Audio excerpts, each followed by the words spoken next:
Hello, Federal Reserve. Hello, U.S. Treasury. Is that a picture of toilet paper on your Federal Reserve superhero outfit? No, it's a picture of the dollars we loan you at interest. Ha ha. Ha, ha. That's a good one. Listen, our 5 and 7-year bond sales were awful. We are so fucked. When it sinks into the market's consciousness that we had 2 failed Treasury auctions last week, both 5 and 7-year, yet we intend to try to borrow another $400 billion next quarter and nearly $100 billion this coming week, the consequences could be extremely severe. What are we to do? Well, would it help if we bought nearly half of your 7-year bonds? Gee, would you really be willing to do that for us and the U.S. people? No, but we'd be willing to do it for ourselves.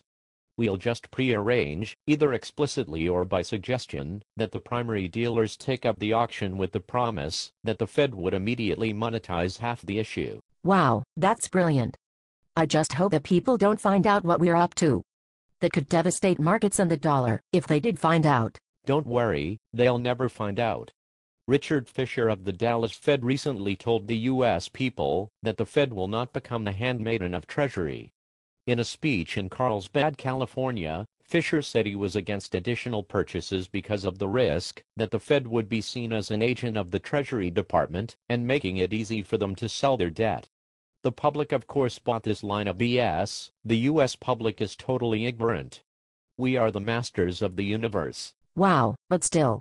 If they do find out, won't they think that is pernicious and outrageous conduct by the Federal Reserve and conspiracy with the primary dealers, both of which are now desperately trying to prop up the U.S. government bond market through subterfuge, rather than just buying up the bond issue from Treasury when originally put to the market? No, again, they'll never find out. Let me reiterate, we are the masters of the universe. To us the sheeple of the United States are about as smart as dung beetles, and just as easy to manipulate. I'm so glad you are able to help us out in our time of need. Hey, no problem.